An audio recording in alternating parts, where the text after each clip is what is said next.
हाँ जी, यूपीएससी ने finally NDA 12026 की नोटिफिकेशन आउट कर दी है। बहुत इंतजार करा है सारे बच्चों को, लेकिन finally the official notification is out. मैं इसकी सारी डिटेल्स और इंपॉर्टेंट अपडेट आपको बताने वाला हूं। मैं सब कुछ पढ़ूंगा, आपको दिखाऊंगा किन किन बातों का आपको ध्यान रखना है। लेकिन इसके अलावा एक और बहुत इंपॉर्टेंट चीज है, आप जल्दबाजी में बिल्कुल भी अपना फॉर्म नहीं भरेंगे।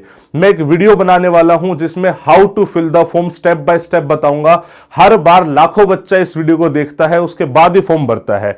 आप बच्चे इस बात का ध्यान रखना, एक छोटी सी मिस्टेक आपकी एनडीए ज्वाइनिंग तक आपको इशू क्रिएट करेगी। तो प्लीज जल्दबाजी में मत भरना, कोई ऐसा नहीं है first come first serve basis पे कुछ नहीं लूट रहा है, ठीक है।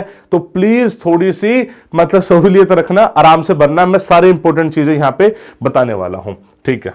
एक देखो, this is the official notification. ये भैया 10 तारीख को रिलीज करी गई है, लेकिन झोली है रिलीज 11 को हुई है, बट चलो कोई बात नहीं, 10 तारीख को रिलीज मान लेते हैं। यूपीएससी ने बोला है कि भाई साहब जैसे पिछली बार था वैसे ही आपको एक अकाउंट बनाना पड़ेगा यूपीएससी में, यूनिवर्सल रजिस्ट्रेशन करना पड़ेगा, कॉमन एप्लीकेशन फॉर्म भरना पड़ेगा। बेसिकली 4 मॉड्यूल्स है, जिसमें से 3 मॉड्यूल हर एक मतलब बेसिकली एग्जाम के लिए जो यूपीएससी कंडक्ट कराता है सेम रहेगा, और चौथा मॉड्यूल वो अलग अलग एग्जाम्स पे डिपेंड करेगा।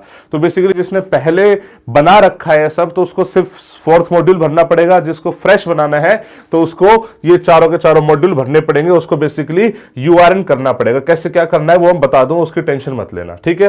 नोटिफिकेशन आउट हो चुकी है, फॉर्म भरे जा रहे हैं, और जो फॉर्म भरने की आखिरी तारीख है वो 30 दिसंबर है, शाम को 6 बजे तक। रात को 12 बजे तक नहीं है बच्चे, 30 दिसंबर है शाम को 6 बजे तक। बहुत रेयर केस में इस डेट को एक्सटेंड करा जाता है, जब तक यूपीएससी का सर्वर में कुछ इशू ना हो जाए, डेट एक्सटेंड नहीं होती। तो आपको इसका बड़ा ध्यान रखना है, ठीक है जी।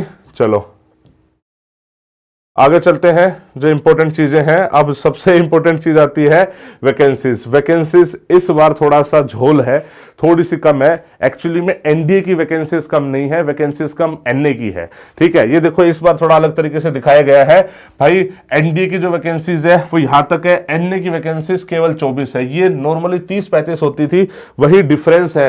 मतलब हर बार आपने देखा होगा 405 के आसपास, 400 के आसपास होती थी वैकेंसी। वो तो सारा जो डिफरेंस क्रिएट कर रही है वो नेवल एकेडमी क्रिएट कर रही है। बाकी आर्मी नेवी में लगभग सेम है, कोई भी चेंजेस नहीं है। देखो यहाँ पे नेवी में क्लियरली लिखा गया है एग्जीक्यूटिव ब्रांच। सारी की सारी जो मतलब वैकेंसीज है वो सिर्फ और सिर्फ एग्जीक्यूटिव ब्रांच की है।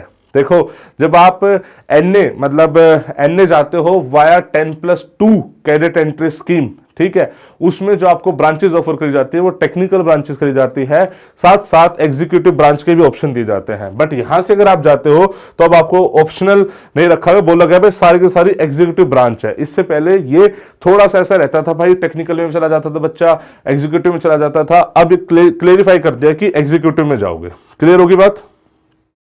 अच्छा, आपका गर्ल्स एंड बॉयज की जो मेरिट लिस्ट है ना, रिटर्न रिजल्ट की भी और फाइनल रिजल्ट की भी अलग अलग प्रिपेयर करी जाएगी। पिछली बार इसमें थोड़ा सा झोल था, ये नहीं बताया था कि रिटर्न की भी अलग से करी जाएगी, फाइनल की तो बताई थी, बट इस बार यूपीएससी ने क्लियरली लिख दिया है कि रिटर्न की भी अलग से प्रिपेयर करी जाएगी। रिटर्न एग्जाम से याद आया, 12 तारीख से भाई साहब एलडब्ल्यूएस का कमांडो बैच आ रहा है। अगर आपको एनडीए 12026 की तैयारी करनी है, जी जान लगा देना, बहुत बेहतरीन तरीके से कराई जाएगी। ऑनलाइन लेवल पे तैयारी, ऑफलाइन करना है तो दिल्ली में 20 तारीख से बैच आ रहा है। इन सब चीजों के बारे में बाद में बात करूंगा, अभी रिटर्न की बात आई तो मैंने आपको बात बता दी। क्लियर होगी बात? अलग अलग मेरिट लिस्ट आएगी, और जितनी सीट्स है ना उसका अप्रोक्सीमेटली 20 टाइम्स मान लो, उतने बच्चे रिटर्न क्लियर करेंगे।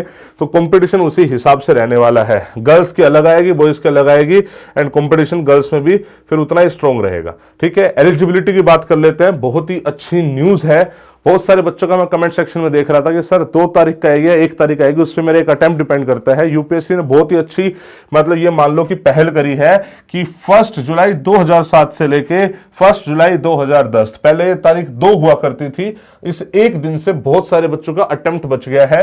तो वेरी गुड इनिशिएटिव। अगर आपके डेट ऑफ बर्थ इन डेट्स पे या इन डेट्स के बीच में है तो बच्चे you are eligible for this particular NDA examination. Clear होगी बात? इसके अलावा भाई जो भी आपका क्लास 10th में, जो क्लास 10th में आपका नाम लिखा गया है ना 10th के मेट्रिकुलेशन सर्टिफिकेट पे, वही नाम आप प्लीज यहां पे भरना, वरना बहुत ज्यादा इश्यूज आपको क्रिएट हो जाएंगे। 10th सर्टिफिकेट ही आपका बच्चे रामबाण है। अगर आपको आर्मी विंग में जाना है तो आप किसी भी स्ट्रीम से हो सकते हैं, medical, non medical, arts, commerce, किसी से भी हो सकते हैं।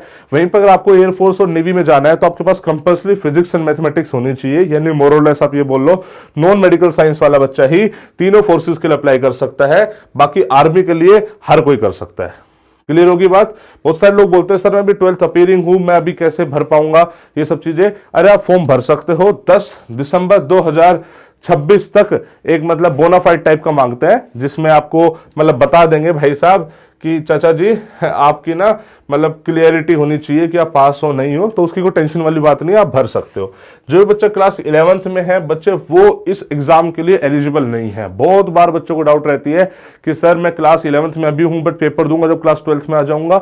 नहीं भैया, जब आप फॉर्म निकलता है उस टाइम पे आप क्लास 12th में होने चाहिए, और कोई भी ये डमी अटेम्प्ट देने की कोशिश ना करे, मेरी स्ट्रिक्ट हिदायत है। उसका रीजन ये है यूपीएससी ने अब चीजें काफी ज्यादा चेंज कर दी है भाई, अब एक यूनिवर्सल वो बना दिया है ना, तो आपका सब कुछ रिकॉर्ड होगा जो भी आप यूपीएससी में अटेम्प्ट दोगे। तो आप अपना अटेम्प्ट रिकॉर्डेड करा रहे हो, आप बता रहे हो मैंने फेक डमी अटेम्प्ट दिया था, तो ऐसी गलती बिल्कुल ना करी जाए बच्चे। नो डमी अटेम्प्ट, कोई बोलता है तो उसको भी प्लीज समझा देना कि ऐसी गलती ना करे, ठीक है। कैसे क्या भरना है फॉर्म, वो तो upsconline.nic.in पे मैं आपको बता ही दूंगा किस तरीके से फॉर्म भरना है।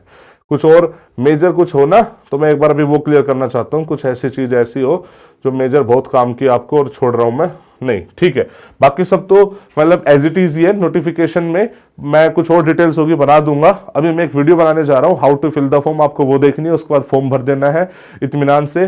सर्विस प्रेफरेंस से लेके हर एक चीज बहुत ज्यादा मैटर करती है। आपके जो जो डाउट्स होंगे उन सबको भी मैं टैकल करूंगा, बिल्कुल भी घबराना नहीं है। बहुत बार यूपीएससी का सर्वर ऊपर नीचे हो जाता है, तो ये मत सोचना यार कि मेरा फॉर्म नहीं भरा जा रहा। अरे बहुत टाइम है, तो आराम से फॉर्म भर देगा, 20 दिन है, ठीक है। हड़बड़ाहट में नहीं करना है, कुछ भी गलत नहीं करना है, ठीक है। फॉर्म भरने के बाद अपनी तैयारी में फोकस करना है रिटन एग्जाम की, और गलती नहीं करनी है कुछ भी। इस बार थोड़ी सी चेंजेस है, वो सब मैं एक्सप्लेन करूंगा how to fill the form में, ठीक है।